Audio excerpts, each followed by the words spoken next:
I think somewhere internally we feel our soul has something to do with them. I think we all wanted to fly at one time, and looking through a bird's eye and seeing how they actually focus and see things differently. If you watch their mannerism, the wise old owl, the intelligent, strong eagle, the bold look, the defiant look sometimes in a small bird as a larger bird comes to get them. I think they really show the spirit of life, because they can get up and go, but they know that every flap of their wing as they go and carry their spirit at any time they can be taken. So I think they appreciate every moment of life, and we sort of want to experience that also. Really started off getting into bird rescue when I was 13, totally on accident, when I was out camping with a friend of mine waiting for my mom to pick us up, and noticed a little stellar jay actually flying above her head. I pointed it out, not realizing Kevin still had his pellet gun in his hand, and he reached up, shot it, and as it spiraled down and was landing in my lap in the horizon, I saw my mom pulling up.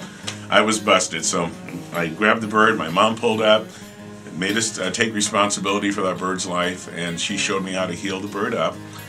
Took him home, came back 4 days later up in the foothills of Mount Baldy, and went back and released the bird. And so I guess that's how the first teardrop from a bird caught my heart. 7 days a week, I start off at 5:30 in the morning. I freshly have to dice fruits and veggies every morning. I cannot cut it at night and pass it out during the daytime. They won't play that fooling trick. I go to work about 6:30. I come back at noon. Somebody else is there as a care provider between 7 and 11:30, are actually working with the birds, giving them the second doses of medications for whichever birds need them. Making sure all the TV sets are turned on, the full spectrum lights are on, their entertainment is on before they leave. And then I show up, I spend about an hour and 15 minutes on my lunch break. Every other night I go out and pick up fruits and veggies that are donated to us. And then I come back home, I work with the birds until about 10 o'clock.